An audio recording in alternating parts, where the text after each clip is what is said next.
भक्तों, आज गुरु पुराण में ब्रह्मा कांड के बारे में बताएंगे। ओम श्री परमात्मे नमः। ब्रह्मा कांड भगवान श्री हरि की महिमा तथा उनके सर्वेश्वर तत्व का प्रतिपादन। श्री हरि को श्रीमद् भागवत, विष्णु तथा गुरु, ये तीन पुराण विशेष प्रिय हैं।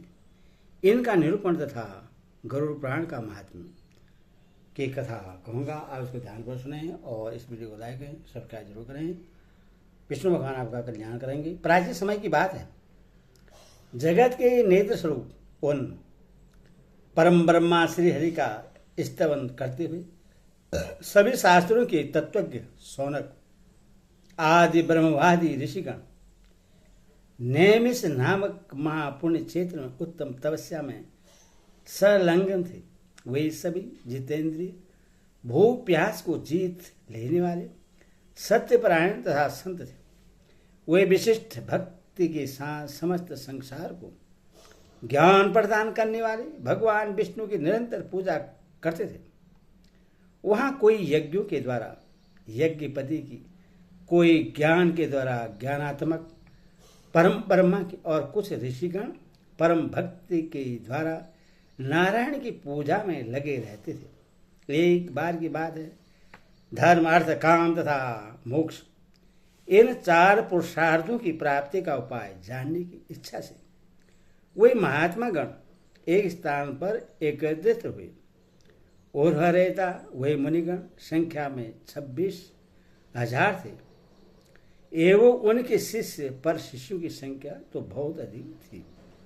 संसार पर अनुग्रह करने वाले वितराग एवं मात्सर्य रहित वे महातेजस्वी मुनि आपस में विचार करने लगे कि इस संसार में दुखित प्राणियों की भगवान हरि के प्रति अचल भक्ति कैसे हो सकेगी और कैसे आदि दैविक, आदि बौद्धिक, आध्यात्मिक संपूर्ण कर्मों की सिद्धि हो सकेगी। उन ऋषियों की इस जिज्ञासा को जानकर महामुनि शौनक ने हाथ जोड़ते हुए बड़े ही विनयपूर्वक उनसे कहा। शौनक जी ने कहा, हे ऋषियों, पुराणिकों में उत्तम सूत जी महाराज इस समय पवित्र सिद्धाश्रम में विराजमान हैं। वे भगवान वेद व्यास के शिष्य हैं और यतियों के ईश्वर हैं। वे आपकी जिज्ञासा विषयक सभी बातों को जानते हैं, इसीलिए उन्हीं के पास चलकर हम लोग पूछें। शौनक मुनि के ऐसा कहने पर वे सभी उस पुण्य सिद्धाश्रम में गए। नैमिषारण्य निवासी उन ऋषियों ने सुखपूर्वक आसन पर बैठे हुए सूर्य जी से पूछा। ऋषियों ने कहा, हे सुव्रत, किस उपाय के द्वारा भगवान विष्णु को प्रश्न किया जा सकता है और कैसे इनकी पूजा करनी चाहिए, इससे आप बताइए। साथ ही यह भी बतलाने की कृपा करें कि मुक्ति का साधनभूत तत्व क्या है।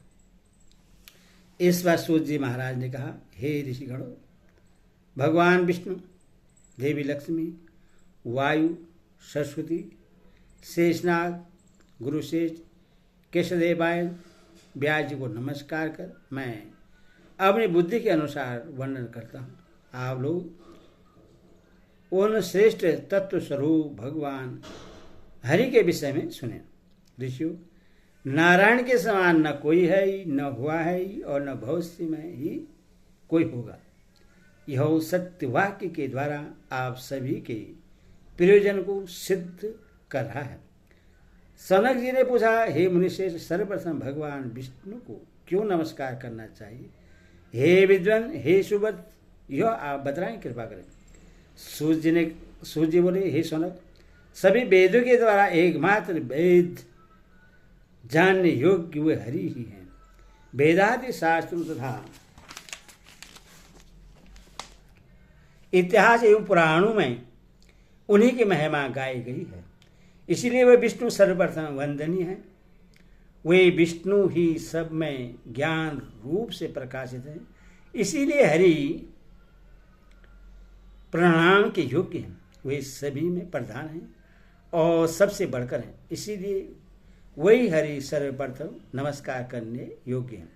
भगवान विष्णु के समान न कोई देवता है और न वायु के समान कोई गुरु, विष्णु पति के समान कोई तीर्थ नहीं है और भगवान विष्णु भक्त के समान कोई भक्त नहीं है। कलयुग में सभी पुराणों में 3 पुराण भगवान हरि को प्रिय और मुख्य है।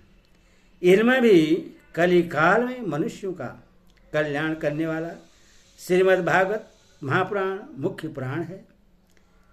इसमें जिनसे सर्वप्रथम सृष्टि हुई है उन श्री हरि का प्रतिपादन हुआ है, इसीलिए यह भागवत पुराण श्रेष्ठ माना गया। इस पुराण में भगवान विष्णु से ही ब्रह्मा और महेश आदि की सृष्टि बतलाई गई है। हे विप्रिय, इसी प्रकार इसमें अनेक प्रकार के अर्थों का तथा तत्व ज्ञान का निरूपण हुआ है। इन्हीं सब विशेषताओं के कारण यह भागवत श्रेष्ठ पुराण माना गया है। इसी प्रकार विष्णु पुराण तथा गुरु पुराण को श्रेष्ठ कहा गया है। कलयुग में ये 3 पुराण मनुष्य के लिए प्रधान बतलाए गए हैं। उनमें भी गुरु पुराण की विशेष कुछ अधिक ही है। गुरु पुराण की विशेषता कुछ अधिक ही है। यह गुरु पुराण 3 अंशों में विभक्त है। इसके प्रथम अंश को कर्मकांड, द्वितीय अंश को धर्मकांड तथा तृतीय अंश को ब्रह्मकांड कहा गया है। इन तीनों कांडों में भी अंतिम यह ब्रह्मकांड श्रेष्ठ है। हे विप्रो, इस तीर्थ्यास अर्थात ब्रह्मकांड के स्वर्ण से जो पुण्य होता है उससे भागवत स्वर्ण के समान पुण्य फल वाला कहा गया है। इतना ही नहीं, इस ब्रह्माखंड के पारायण से वेद पाठ के समान फल प्राप्त होता है, इसमें संदेह नहीं है। हे विप्रगणों, इसके पाठ करने का जो फल कहा गया है वह केवल स्वर्ण करने से भी मिल जाता है। भगवान हरि ने ही व्यास रूप में अवतरित होकर भागवत, विष्णु, गरुड़ आदि पुराणों की रचना की है। विष्णु धर्म का प्रतिपादन करने में गरुड़ पुराण के समान कोई भी पुराण नहीं है।